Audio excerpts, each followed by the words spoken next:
La veuve devant qui a le béguin pour le paysan derrière. Elle agite donc exprès des mouvements séducteurs pour l'attirer. Et le grand-oncle tombe effectivement dans le piège. Axiang, aïe. Ne travaille pas si dur. Viens te reposer et manger un morceau de pastèque. Monsieur Yuan, tu rêves de choses inaccessibles. Va-t'en. Hey, non, non, non. Ne sois pas violent. On peut parler calmement, d'accord? La veuve hésitait à prendre la pastèque. Quand soudain, au loin des centaines de voitures de luxe arrivent. Un groupe de commandos en descend et se dirige directement vers l'oncle. Yuan Aoxian, tu comptes encore rester ici? Combien de temps te cacheras-tu dans ce petit village? Tu as oublié qui tu es? J'ai déjà dit à sa majesté. La première moitié de ma vie appartient au champ de bataille. La seconde moitié, je veux la passer avec ma femme et mon fils. Tiangang, tu devrais rentrer. L'armée ennemie d'1 million d'hommes avance. Je plaide pour le retour de l'empereur au combat. D'accord, juste quelques millions de soldats. Ça vaut vraiment la peine que je sorte de ma retraite. Prends mon insigne. Va à Canin et mobilise la légion des démons. Merci, empereur de la guerre. Une veuve à côté, voyant cela, a laissé tomber sa pastèque de peur. Mais l'oncle ne s'en souciait pas du tout, parce qu'il cachait délibérément son identité. Pour être ici un simple fermier, juste pour pouvoir mener une vie tranquille sous les fleurs et la lune. Ce jour-là, son fils demanda à l'oncle de vendre le gros cochon de la famille pour lui acheter une moto. Mais ses petites pensées ont été instantanément vues à travers par l'oncle. Il sait qu'il achète une voiture, juste pour aller en ville draguer des filles. L'oncle voit que son fils est déjà adulte. Il est temps de penser à son mariage. Il entre alors dans la maison, et sort un pendentif en jade pour le donner à son fils. Qu'il prenne le jade et aille demander la main de la fille de la famille Shen à Yinzhou. Il se trouve qu'il y a une dizaine d'années, il avait arrangé un mariage avec l'ancêtre de la famille Shen. Un mariage arrangé dès leur enfance. De plus, il paraît que la jeune fille de la famille Shen est d'une beauté sans pareille. Le fils était tellement heureux en entendant ça. Prenez immédiatement le jade et allez demander la main de la famille Shen à Yinzhou. Le jeune homme venait juste d'arriver en ville. Tout était nouveau pour lui. En regardant les belles femmes dans la rue, sa salive commençait à couler. Il vit une belle femme au loin. Elle achetait du tangulu. Le jeune homme ne peut plus se retenir. Il sort ses dernières pièces de monnaie pour l'aborder. Mais la beauté ne lui prête aucune attention. Elle paye et tourne les talons pour partir. Et par malchance, elle marche sur une peau de pastèque. Les filles de la ville sont vraiment intéressantes. Mon père ne m'a pas menti. Tu fais quoi? Lâche-moi. Belle demoiselle, tu sens si bon et tu es si douce. Je veux aussi avoir une femme aussi belle que toi. T'es malade, toi? Belle demoiselle, nous pouvons d'abord sortir ensemble, belle. Petit salaud, elle est ta future épouse. Le jeune homme, après tant d'efforts, trouve enfin la maison des Shen. Mais à peine arrivé à la porte, il est arrêté par le vigile snob. Excusez-moi, c'est la maison de Shen Shuxin? Oui. Que voulez-vous? Je suis son fiancé. Mon père m'a demandé de la chercher. Foutaise. Regardez-vous dans un miroir. Regardez-vous bien. Vous osez présenter des chaussures à mademoiselle Shen? Ça fait longtemps que tu n'as pas fait de bain de bouche? Pourquoi ça sent si mauvais? Jeune homme, tu es impertinent. Tu cherches à te faire frapper? On va encore se battre? Juste au moment de commencer, le jeune a repensé au passé. Il se battait dans le village. Et son père lui a donné une raclée avec un bambou. Parce que les techniques que son père lui avait enseignées étaient des techniques meurtrières secrètes de l'armée. Dangereuses à utiliser sur des gens ordinaires. Car elles pourraient facilement tuer. Ne prends jamais l'initiative de frapper. Si l'adversaire attaque en premier, il faut gagner en un coup. Le mettre hors de combat immédiatement. En pensant à cela, le jeune homme n'a pas réagi. Mais ce groupe de gardes de sécurité arrogants pensait que le jeune homme avait peur. Tenant la matraque, il a commencé à frapper et insulter verbalement le gars. Espèce de plouc. Je te donne 3 secondes pour t'agenouiller et t'excuser. Une chance de te gifler toi-même. Il a dit que je devais m'agenouiller et m'excuser. Paysan, c'est bêtement mignon. Allez, mords-moi. Ah, il me frappe, au secours. Il y a un problème.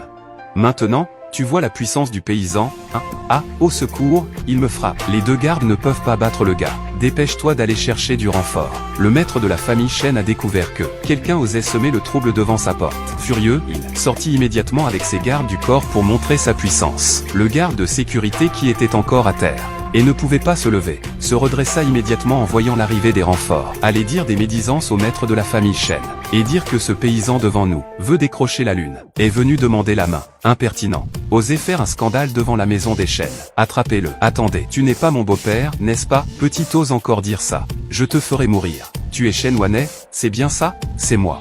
Quoi donc? Tu connais ça, non?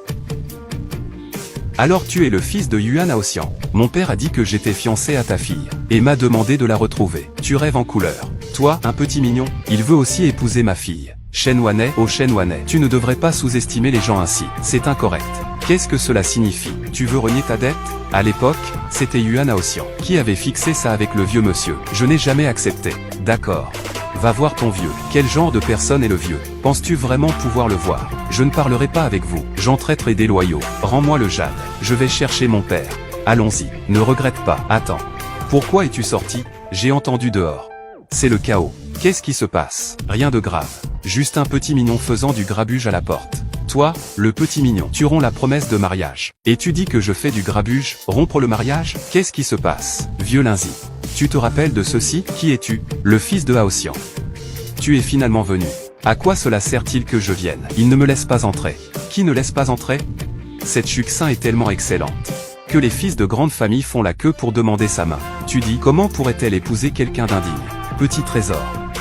Notre famille Shen tient toujours ses promesses. Ne jamais trahir. Cette affaire, c'est moi qui ai décidé. Pas de place pour la négociation. Xiaofan. Ce n'est rien. Je vais m'en occuper. Allons-y. Petit amour. Va-t'en. Toujours l'ancien chef. Un homme avec de la grandeur. Xiaofan. Je suis désolé. Mon fichu fils a mal tourné. Ce n'est rien, grand-père. Tant que cette femme me reconnaît, ça va. Tu me cherches. C'est toi. C'est moi, ma chérie. Pourquoi tu m'appelles ma chérie? Tu me crois ou pas? Je vais te déchirer la bouche. Qu'est-ce que tu fais, grand-père? Ce petit mignon, pourquoi est-il ici? Comment peut-il être mignon? Il était dans la rue. À me fixer constamment. Il m'a parlé de manière irrespectueuse. C'est sûrement un pervers. Je trouve que Xiaofan a l'air digne. C'est sûrement un bon jeune homme. Ce n'est pas grand-père. Qui est-il vraiment? D'accord. Assieds-toi. Je vais te le présenter. Il s'appelle Yuan Xiaofan. C'est le fils de l'oncle Yuan. Vous êtes très tôt. Nous avons été promis l'un à l'autre par nos parents. Ton futur sera d'être sa femme. Moi et lui, nous avons été promis l'un à l'autre. Je ne suis pas d'accord. Non, chérie, ne me sous-estime pas. Moi, j'ai de grandes compétences. Tu n'as aucune compétence. C'est vrai. Je monte dans les montagnes pour attraper des oiseaux et plonge dans les rivières pour pêcher. Je réussis à chaque fois. Pas un seul ne s'échappe. Tu es juste un petit mignon. Je ne t'épouserai pas. Grand-père, fais vite partir cet homme. Sa vue me gêne. Tais-toi. Notre famille Shen est la plus fiable. Et en plus, son père m'a sauvé la vie. Ce mariage, il faut l'accepter, tu dois l'accepter. Si tu ne l'acceptes pas, tu dois quand même l'accepter pour moi. Je ne suis pas d'accord. Je refuse même si je devais mourir. Je suis une demoiselle de la famille Shen, la deuxième du concours des jeunes filles. Je ne vais pas épouser un mignon. Bien sûr. Je ne suis pas d'accord, je ne peux absolument pas être d'accord. Fang Xian. Qu'est-ce que tu dis? J'en ai déjà parlé avec la famille du gouverneur. Quand le jeune maître lui reviendra de l'étranger, notre Chuxin va se fiancer avec lui. Comment pourrions-nous laisser ce petit chéri ruiner l'avenir de notre Chuxin? C'est ça. Papa, où est Chuxin? En nous alliant avec le fils de l'une autre famille Shen pourra alors s'élever rapidement. Quant à ce petit chou, d'où vient-il? Laissez-le retourner d'où il vient. Taisez-vous, ingrat fils. Tu m'as mis en colère. Grand-père, un mariage forcé ne sera jamais heureux. Je ferais mieux de rentrer.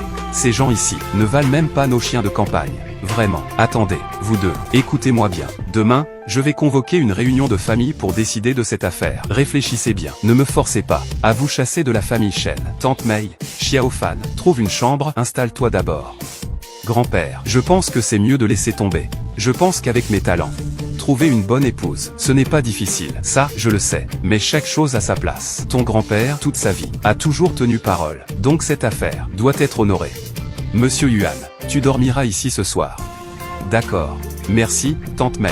Si demain grand-père n'arrange pas les choses, on devrait simplement rentrer. Cultiver notre terre à la maison. C'est mieux que de subir des désagréments ici. Impossible. Il est encore tôt. Je dois aller me promener. Et s'il y a des belles filles, qu'est-ce que vous allez faire? Belle fille, lâchez-moi. Petite sœur, n'aie pas peur. Je veux juste que tu m'accompagnes voir un film. Encore un pas. Je vais appeler à l'aide. Appeler à l'aide. Qui oserait risquer sa vie pour se mêler de mes affaires? Et si je voulais m'en mêler, qui es-tu pour me parler ainsi? Tu sais qui je suis, alors je devrais peut-être te demander qui tu es. Qui es-tu? Je m'appelle Zhao Dezu. Surnommé celui qui protège. Magnat du charbon. Le fils de Zhao Sanchang. Ils me font tous rire. Tuez-le pour moi. Alors tu es aussi un lâche. Tu n'oses même pas riposter. Continue 2000. Vraiment? Grand frère, c'est ma faute. Frappe-moi. Je n'ose pas. Frapper un insecte comme toi serait un gaspillage de mon talent. Allons-y. Oui, oui, oui. Merci tout à l'heure. Pas de souci. Face à l'injustice. Je m'appelle Shen Shuya. J'espère que nous pourrons être amis. Yuan Xiaofan fan. Tellement tendre. Tellement blanc. Plus belle que celle qui ne me reconnaît pas. Ma jolie femme. Encore plus belle.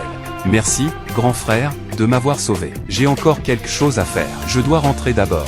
Bye bye. Au revoir. Et... tu as encore quelque chose à dire, frère? Non. Au revoir. Qu'est-ce qui m'arrive? Je suis même un peu nerveux. Petit, ne fixe pas les yeux. Mais c'est ta belle-sœur. Ne pense pas à ça. Pas besoin de formule. Oui. J'ai entendu dire. La famille Shen veut rompre le contrat. Oui. J'ai reçu un message. Ce Shen Wanne s'est allié avec 2 frères pour s'opposer. Surtout sa femme Y Fang Xian, qui a même rassemblé les membres de la famille Y, préparant de faire pression sur le patriarche. Lors de la grande réunion familiale demain. C'est intéressant que l'empereur ordonne que j'élimine la famille Shen. La famille Shen, c'est pourtant l'œuvre de toute une vie du vieux maître, intouchable. Mais ils ont traité le jeune maître ainsi. Je ne peux pas accepter cela. Pouvez-vous émettre l'ordre de l'empereur de guerre? Les anciens de Yanzhou viennent me voir. Oui. Est-ce le signal de l'empereur de guerre? L'empereur de guerre va-t-il venir à Yanzhou? On dirait, ce Yanzhou, il va se passer quelque chose de grand ici. Chef du tigre fier de Yunzu, SN Tish, salut l'empereur de la guerre. Chef de la pègre de Yunzu, Uku, salut l'empereur de la guerre. Homme le plus riche de Yunzu, Shanguinbei, salutations à l'empereur de guerre. Mesdames et messieurs, aujourd'hui, nous 3, n'avons rien d'autre à faire que pour mon fils incompétent. Ce garçon, il n'est bon à rien. Il aime juste draguer. Il aime se mêler des affaires des autres. J'ai peur pour lui qu'un jour il soit tué. Donc, je vous ai fait venir. Pour cela, le roi de guerre peut être tranquille. À Yanzhou, qui oserait toucher un cheveu du jeune maître? Je le ferai mourir sans laisser de corps. Ce n'est pas nécessaire. Ces jeunes, quand ils sortent, doivent endurer un peu de souffrance et subir un peu d'humiliation. Cela n'est pas blâmable. Mais on ne peut pas être frotté au sol. Sinon, je ne pourrais pas affronter ma défunte épouse. Ne vous inquiétez pas, seigneur de guerre. Si quelqu'un ose toucher au jeune maître ici, moi, Sun Tieshan, viendrai la tête haute. Je n'ai rien d'autre que de l'argent. Tant que tu as besoin. Dis-le juste. D'accord, d'accord, d'accord. Tout le monde se souvient. Tu peux l'aider, mais ne révèle jamais mon identité, ni notre relation, avec le caractère de ce gamin. S'il le découvre, il s'envolera. Dans le monde entier, tout doit changer. Oui, empereur de guerre. Chérie, comment es-tu venu? Allons à l'intérieur pour parler. Venez, venez. Chérie, tu es sûr de toi. Toi, tu pourrais avoir un peu de bon sens. Je trouve ça pas mal. Ses traits, ses contours. Parfait, ça suffit. Fais une offre. Je veux dire, si tu pars, je peux te donner de l'argent. Arrête de rêver. À l'impossible. Je te le dis. Shen Shuxin, ne me sous-estime pas. Je le regretterai. Comme un insecte répugnant. Pourquoi aurais-je des regrets? D'accord. Puisque tu le dis, je vais devoir t'épouser. Avoir 100 enfants. Toi, petit mignon. Petit frère. Shuya, que fais-tu ici? C'est chez moi. Chez toi. MMM.